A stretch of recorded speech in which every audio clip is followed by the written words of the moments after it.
자, 오늘 여러분들과 함께 에베소서 1장 7절부터 10절까지의 말씀을 살펴보겠습니다. 7절부터 10절까지는 이 성자 예수님의 구원 사역에 초점이 맞추어져 있습니다. 물론 이 일을 계획하시고 주장하시는 분은 성부 하나님이십니다. 그 성부 하나님에 의해서 성자 예수님께서 어떻게 구원 사역을 하셨는지 그것에 초점을 두고 있는 것입니다. 먼저 7절에 보면 그의 피로 말미암아 속량 곧 제사함을 받았다라고 이야기하고 있습니다. 이 개역 개정에서는 속량이라고 표현하고 있는데 이 말은 우리가 흔히 말하는 이 구속이라는 단어입니다. 이 헬라어 뜻은 노예를 몸값을 주고 산다라는 의미를 가지고 있습니다. 이 인간들의 실존은 죄의 노예, 사탄의 노예였습니다. 그런 노예된 인간의 실존에서 어떻게 자유자가 될 수 있는가, 어떻게 하나님의 백성이 될 수 있는가가 인류에게는 제일 중요한 문제였습니다.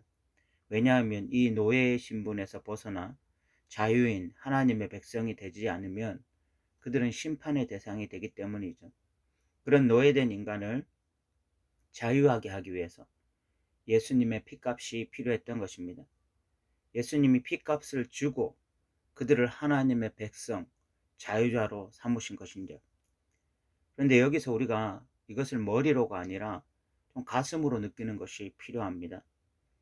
예수님이 겟세마네 동산에서 울부짖었던 것을 우리가 한번 기억해 봤으면 좋겠습니다. 예수님은 겟세마네 동산에서 할 수만 있으면 이 잔을 제게서 좀 피하여 달라고 기도했습니다. 그만큼 십자가의 형벌은 고통스러운 형벌이었습니다. 왜 그럼 십자가의 형벌이 그렇게 고통스러운가? 육체적 고통도 있지만 가장 큰 고통은 하나님으로부터, 성부 하나님으로부터 성자 예수님이 직접 버림을 당하는 것이었습니다. 예수님은 십자가상에서 이렇게 외치셨습니다. 하나님, 하나님 어찌하여 나를 버리셨습니까? 예수님의 이 절규는요, 진짜 하나님이 예수님을 버리셨다라는 것을 의미합니다. 하나님, 하나님 어찌하여 나를 버리셨습니까? 이 고백은 종교적 퍼포먼스가 아닙니다.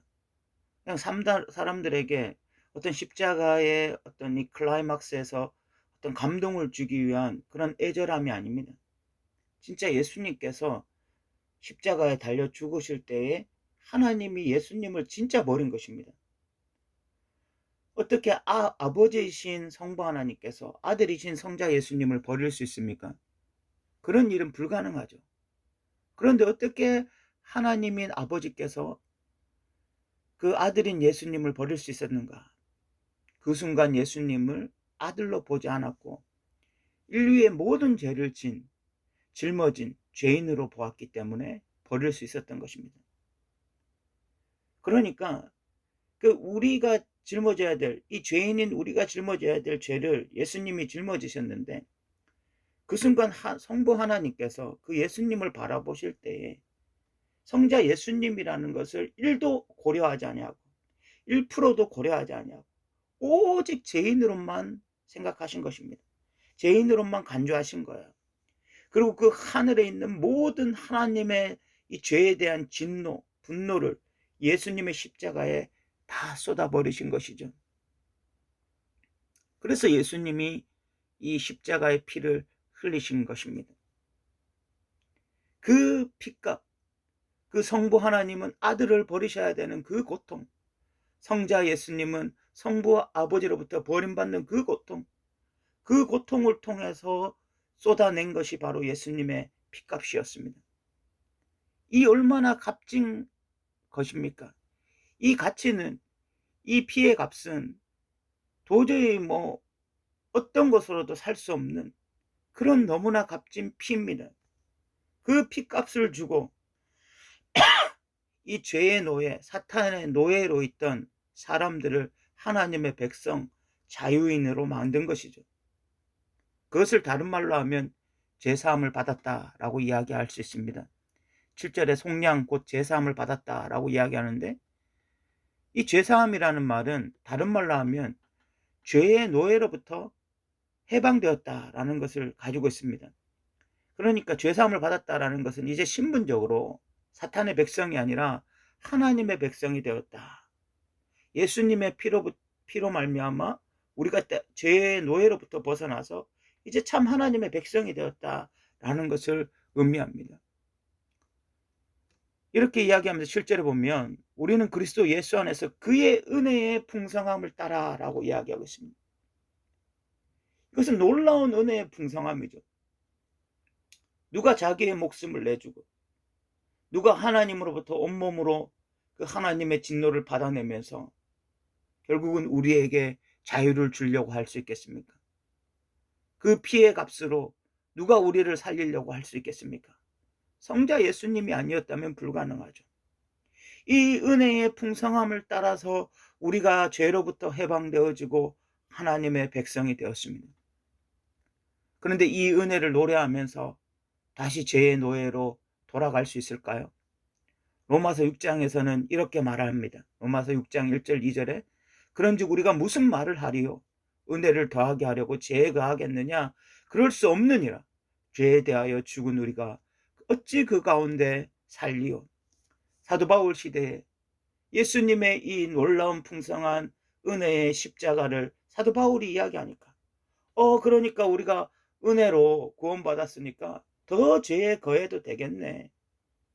그 예수님의 십자가의 그 은혜로 우리가 구원받았으니까 이제 또 우리가 죄에 거하면서 살아도 또 하나님의 은혜로 하나님의 그 풍성한 은혜로 또 우리를 용서하시겠네. 이렇게 생각하는 자들이 있었고 사도 바울이 그것에 대해서 그럴 수 없다. 죄에 대해서 우리가 죽었지 않느냐. 예수님이 피로 값주고 사함으로써 우리가 죄의 사함을 받았지 않았느냐. 죄의 노예로부터 벗어나 하나님의 백성이 되지 않았느냐. 그런데 어찌 또 그 가운데 살겠느냐라고 안타까움으로 외치는 것을 볼 수가 있어요. 그런데 오늘날도 이런 일이 일어나고 있죠. 하나님의 은혜를 수도 없이 이야기하면서 자신의 과거의 죄된 삶을 버리지 못하는 사람들, 이 교회 안에 있으면서 하나님의 은혜로 내가 죄사함을 받았습니다. 하나님의 은혜로 내가 속량을 받았습니다. 구속을 받았습니다. 그것을 노래하면서도 여전히 과거의 죄된 삶에서 벗어나지 못하는 사람들, 그런 사람들이 바로 하나님의 풍성한 은혜를 값싼 은혜로 바꾸는 것입니다. 여러분들이 머리가 아니라 가슴으로 이 말씀을 받는다면 그 겟세마네 동산에서 주님 할 수만 있으면 이 잔을 내게서 옮겨주십시오라고 기도했던 그 예수님의 절규를 묵상하고 십자가상에서 하나님 어찌하여 나를 버리셨습니까?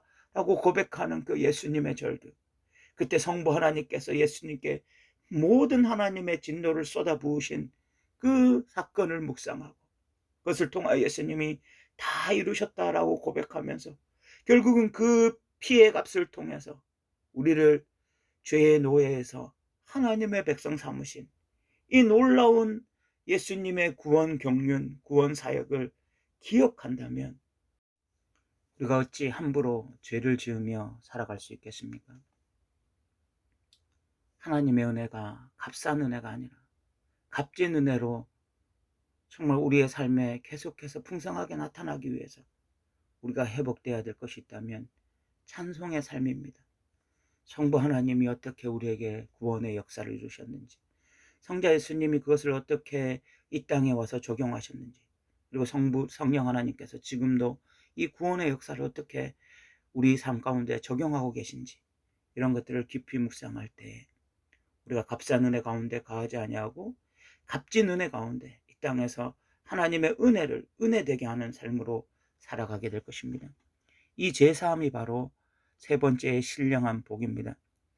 8절부터 10절까지는 네 번째의 복이 나와 있는데 그 복은 바로 우리가 하나님의 뜻을 알 수 있게 되었다라고 이야기하고 있습니다.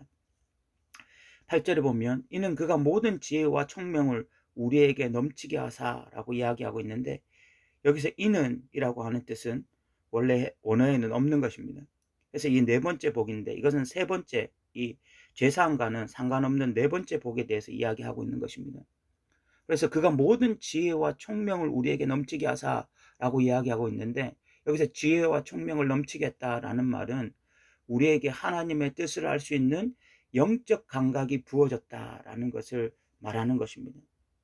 우리는 예수를 믿게 되어질 때에 단순히 구원받는 존재가 되는 것이 아니라 영적 감각이 살아납니다. 이 영적 감각이 살아나면서 하나님의 뜻을 알 수 있는 존재로 바뀌게 되어지는 것입니다. 우리가 원래 인간들은 다 타락해서 로마서 3장에 보면 다 치우쳐 악을 행하고 선을 행하는 자가 없습니다. 모든 인간들이 하나님의 뜻에 관심도 없고 알 수도 없습니다. 다 부패했기 때문에. 그런데 하나님의 백성들, 이 예수님의 피로 값주고 산 자들은요, 하나님의 존재가 바뀌게 되어지면서 하나님의 백성이 되면서 놀라운 특권이 생기는데, 그 영적 감각이 생기면서 하나님의 뜻을 알 수 있게 된 거예요. 그래서 9절에 보면 그 뜻의 비밀을 우리에게 알리신 것이요 라고 이야기를 하고 있습니다. 우리 하나님의 백성들은 이제 하나님의 뜻을 알 수 있는 그런 하나님의 백성들이 되었고, 하나님께서 그 뜻을 알리실 때에 우리가 그 뜻을 깨닫고 그 뜻에 반응하며 살아가게 된다는 것입니다. 그래서 진짜 하나님의 백성들은 부동산 시세를 아는 것보다, 정치권의 동향을 아는 것보다 하나님의 뜻을 아는 자들이어야 합니다. 이 뜻을 알고 이 뜻을 가슴에 품고 하나님 앞에서 기도할 때마다 뜻이 하늘에서 이루어진 것처럼 땅에서도 이루어지기를 원합니다라고 기도하며 살아가는 자들이 바로 하나님의 백성인 것입니다. 그러면 이 하나님의 뜻의 비밀이 무엇일까? 그것이 바로 10절인데, 10절에 보면 하늘에 있는 것이나 땅에 있는 것이 다 그리스도 안에서 통일되게 하려 함이라. 하늘에 있는 것이나 땅에 있는 것이 다 그리스도 안에서 통일되는 것이 하나님의 비밀의 뜻입니다. 이것이 에베소서의 핵심이고 나아가서 성경 66권의 주제입니다. 이것을 그리스도 안에서 만물이 통일되는 것이라고 이야기를 합니다. 그러면 만물이 통일된다라는 것이 무슨 의미를 가지고 있는가 하면, 예수님 안에서, 그리스도 안에서 원래 창조 질서를 회복하는 것을 의미하는 것입니다. 원래 하나님의 창조 질서는 하나님의 뜻대로만 운행되었습니다. 하나님의 뜻 안에서만 운행되었습니다. 그런데 죄가 이 땅에 들어오면서 제일 먼저 파괴한 것이 창조 질서였습니다. 그 창조 질서를 파괴하면서 하나님의 뜻대로 운행되어 있는 것이 아니라 모든 것이 하나님의 뜻에 반하게 만든 것입니다. 그래서 인간이 하나님의 뜻에 반하게 되었고요, 인간의 탐심으로 인해서 하나님의 자연 질서도 파괴되었고, 동물들의 질서도 파괴되었고, 전체 만물의 질서도 파괴되어지는 이런 일이 일어난 것입니다. 그래서 하나님의 뜻에 역행하는 그런 세상으로 바뀌게 된 것입니다. 그런데 예수 그리스도가 다시 이 땅에 오심으로써 이 그리스도 안에서 다시 하나님의 창조 질서가 회복되어지는, 만물이 그리스도 안에서 통일되어지는 이런 일을 소망하신 것이고, 이것이 하나님의 궁극적인 뜻입니다. 그것을, 만물의 통일을 다른 말로 하면 하나님 나라라고 말을 합니다.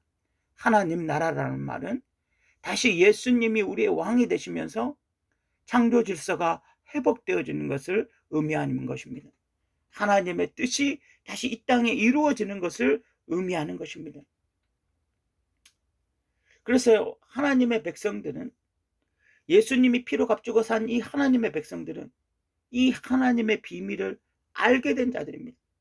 그래서 그 뜻을 가슴에 품고 살아가는 자들입니다. 그래서 그들에게 주어진 자유를 방종의 삶을 살기 위한 도구로 사용하지 아니하고, 오히려 뜻이 하늘에서 이루어진 것처럼 땅에서도 이루어지기를 소망하면서, 이 만물의 통일이, 이미 시작된 이 만물의 통일이 이 땅에서 온전히 완전히 이루어질 때까지 이 땅에 살아가는 동안 하나님의 백성들이 뜻이 하늘에서 이루어진 것처럼 땅에서도 이루어지기를 원합니다 라고 기도하면서 하루하루 하나님의 뜻 안에서 살아가기를 소망하게 되는 것입니다. 오늘 우리는 7절부터 10절까지를 살펴보았습니다. 예수님의 피로 말미암아 속량 곧 제사함을 받았습니다. 이것은 자유를 통해서 방종의 삶을 이끌고자 하는 것이 아니라, 결국은 이 피로 값주고 산 자들이 하나님의 뜻의 비밀을 알아서 이 예수님 안에서 만물의 통일, 곧 하나님의 창조 질서가 회복되어져서 모든 것들이 하나님의 뜻 안에서 운행되기를 소망하며 그것을 위해서 하나님의 백성들이 기도하고 각자의 삶에서 하나님의 뜻을 구현해내며 사는 삶, 이것을 위해서 예수 그리스도가 이 일을 하셨다는 것을 우리가 기억하기를 바랍니다. 오늘 또 들어주셔서 감사합니다.